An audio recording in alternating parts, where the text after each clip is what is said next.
AP NGO association కావలి unit నూతన కార్యవర్గాన్ని కావలి MPDO కార్యాలయం ప్రాంగణంలో ఏకగ్రీవంగా ఎన్నుకున్నారు. ఈ ఎన్నికల్లో ఎస్ శివకుమార్ అధ్యక్షునిగా ఎన్నికయ్యారు. ఈ సందర్భంగా నూతన అధ్యక్షులు ఎస్ శివకుమార్ మాట్లాడుతూ ఉద్యోగుల సమస్యల పరిష్కారం కోసం, వారికి రావాల్సిన బకాయిల సాధన కోసం ఎలాంటి పోరాటాలకైనా వెనకాడబోమని స్పష్టం చేశారు. ఈ కార్యక్రమానికి అన్ని ప్రభుత్వ శాఖల ఉద్యోగులు పెద్ద ఎత్తున హాజరై నూతన కార్యవర్గానికి అభినందనలు తెలిపారు. నూతన కార్యవర్గంలోని ఉపాధ్యక్షులు డాక్టర్ పి ప్రతిమ, సిహెచ్ శ్రీదేవి, కార్యదర్శులు డివి నాగరాజు తదితరులు పాల్గొన్నారు.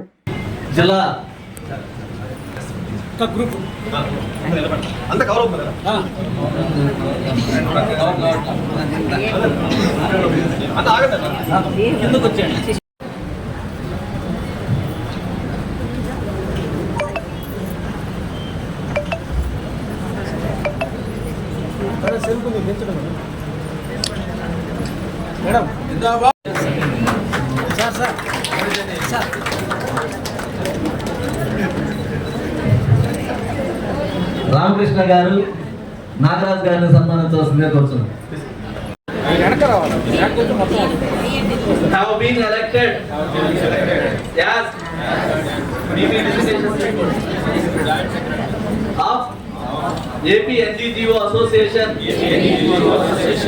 Kavali Taluka STSR Nellore District do hereby solemnly pledge to serve the community of employees to the best of my ability to discharge my duties in accordance with the provision of the Constitution of Association to implement all the policies and decisions to carry out the functions entrusted to me by its various organs and will not do anything derogatory to the aims and objects of the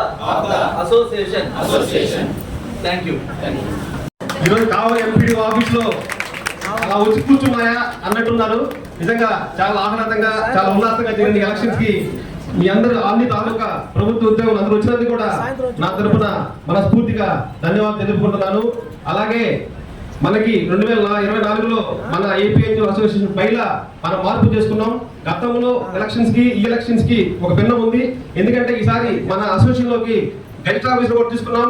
మనం ఎప్పుడైతే 24లో మన bylaw మార్చుకున్నామో, ఆ bylaw మార్చుకున్న తర్వాత మన membership start చేసాం, మన membership drive start చేసాం. నేను ప్రతి ఆఫీస్కి వెళ్ళి ప్రతి గెజిట్ ఆఫీస్ కలిసినప్పుడు వారు అంతే ఉత్సాహంగా ఏపీ ఎన్జీఓ అసోసియేషన్ నమ్మకంతో, మన మీద నమ్మకంతో మనకి మెంబర్షిప్ ఇచ్చి మనం ఎన్నుదాన్ని మనల్ని ముందు వచ్చినటువంటి గెజిట్ ఆఫీస్ అందరూ కూడా ఏపీ ఎన్జీఓ కావలి పక్షాన ధన్యవాదాలు తెలుపుకుంటున్నాను. అలాగే గతంలో మన మెంబర్షిప్ ఎన్జిఓస్ ఉన్నప్పుడు 300-330 కన్నా దాటేది కాదు. తర్వాత మనకి ఈ సచివాలయాలు, వార్డు సచివాలయాలు వచ్చిన తర్వాత కూడా మనం దానికి సీరియస్ తీసుకొని వాళ్ళని కూడా పెద్ద ఎత్తున మన ఏపీ ఎన్జీజీ అసోసియేషన్ తీసుకోవడంలో కూడా మన యొక్క టీం చాలా కష్టపడింది. అందులో భాగంగా ఈరోజు కావలి తాలూకా యూనిట్లో నెల్లూరు జిల్లాలో నెల్లూరు సిటీ తర్వాత 600 పైచిలకు మెంబర్షిప్ తీసుకున్న ఘనత కూడా కావలికి దొరుకుతుంది. కాబట్టి మిత్రులారా, అలాగే మనకి చాలా సమస్యలు ఉన్నాయి. ఆ సమస్యల పట్ల ఏపీ ఎన్జీఓ అసోసియేషన్ బాధ్యత ఉంది. ఆ బాధ్యత ఈ రోజు తీసుకునే బాధ్యత పెద్ద పాత్ర మన కామ్రేడ్ విద్యాసాగర్ గారి నాయకత్వంలో ఈ రోజు ఏపీ ఎన్జీఓ అసోసియేషన్ ఉత్సాహంగా జరుగుతుంది. సారు నాయకత్వం చేపట్టిన తర్వాత ఉద్యోగంలో ఒక నూతన ఉత్సాహం వచ్చింది. గతంలో కొంచెం ఎండాకాలంలో మాడిపోయినట్టు ఎంప్లాయ్ అందరూ ఒకళ్ళంతా మాడిపోతుండేది. కానీ ఈ సంవత్సరం మన విద్యాసాగర్ గారు వచ్చిన తర్వాత శీతాకాలంలో మన సిమ్లా కానీ కాశ్మీర్లో మంచు రోజులు ఎలా ఉంటాయి, ఎంత అందంగా ఉంటాయో అంత ఆనందంగా అందరూ మొహాల్లో చిరునవ్వు కనపడుతుంది. కాదంటే మనకు రావాల్సిన బెనిఫిట్లు చాలా ఉన్నాయి. ఖచ్చితంగా అవన్నీ కూడా 1 by 1 స్టెప్ బై స్టెప్ ఖచ్చితంగా విద్యాసాగర్ గారి నాయకత్వంలో మనం సాధించుకుంటాము. ఎందుకంటే ఈ రాష్ట్రంలో, దేశంలో అన్నిటికంటే పెద్ద సంఘం, పెద్ద మెంబర్షిప్ ఉన్న సంఘం ఏపీ ఎన్జీఓ అసోసియేషన్ మాత్రమే.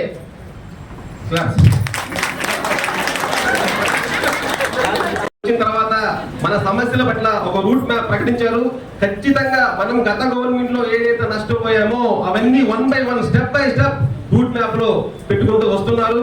మనం నష్టపోయింది ఖచ్చితంగా మళ్ళీ మనం లబ్ధి చేకూర్చే నాయకత్వం ఈరోజు విద్యాసాగర్ గారు నాకు ఖచ్చితంగా చేపడతాయని చెప్పి కూడా ఈ సందర్భంగా ఉద్యోగులందరూ చెప్తున్నా. అట్లాగే మనకి ఉద్యోగులకి పెద్ద పండగ పిఆర్సి, అది కూడా రాబో 5-6 నెలల్లో సీఎం గారితో మాట్లాడి కమిటీ వేపించి ఖచ్చితంగా మనకి నూతన పిఆర్సి కానీ లేదంటే ఐఆర్ కూడా మెరుగైన ఫిట్మెంట్ తో ఐఆర్ ఇప్పించే మార్గం కూడా సాగర్ గారు చేపడుతున్నారు. దీనికి కూడా ఉద్యోగులు అందరూ కూడా ఉల్లాసంగా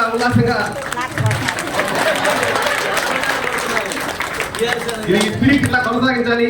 ఎందుకంటే ఉద్యోగుల చిరునవ్వు చూసే సంఘం ఏదైనా ఉందంటే ఏపీఎన్యు సంఘం. మీ సమస్యల పట్ల, మీ సాధక సమస్యల పట్ల మీ కన్నీరు చూసే ఏదైనా అసోసియేషన్ ఉందంటే ఏపీఎన్యు అసోసియేషనే. కాబట్టి అందులో భాగంగా కావలి తాలూకాలో మీ అందరి మద్దతుతోటి నేను ఇవి మళ్ళీ 3వ ప్రెసిడెంట్ గా చేపట్టుకున్నాను. ఖచ్చితంగా మీ సమస్యల్లో భాగమవుతాను. మీకు ఏ సమస్య ఉన్నా, ఏ ప్రాబ్లం ఉన్నా వెంటనే స్పందించి ఆ సమస్యకి పరిష్కారం చూపే విధంగా నేను పనిచేస్తాను. కాబట్టి మనకి దేహం ఉంది, నెత్తులు ఉంది, ప్రాణం ఉంది, సత్తు ఉంది, పోరాడే సత్తు ఉంది, ఈ సైన్యం ఉంది. కాబట్టి మన ప్రాబ్లమ్స్ ప్రభుత్వం నుంచి వచ్చే ప్రతిదీ కూడా రాబట్టుకుంటాము. ఒక ఆలయం ఓపిక పట్టండి. ఖచ్చితంగా మళ్ళీ చందమామలాగా అందరూ చిరునవ్వుతోటి పొంగిపోతుందని చెప్పి ఈ సందర్భంగా తెలుపుతున్నాను. ఈ అవకాశం ఇచ్చిన కావలి తాలూకా గజిటెడ్ మరియు నాన్ గజిటెడ్ అధికారులందరూ కూడా నా నమస్కారం. Thank you.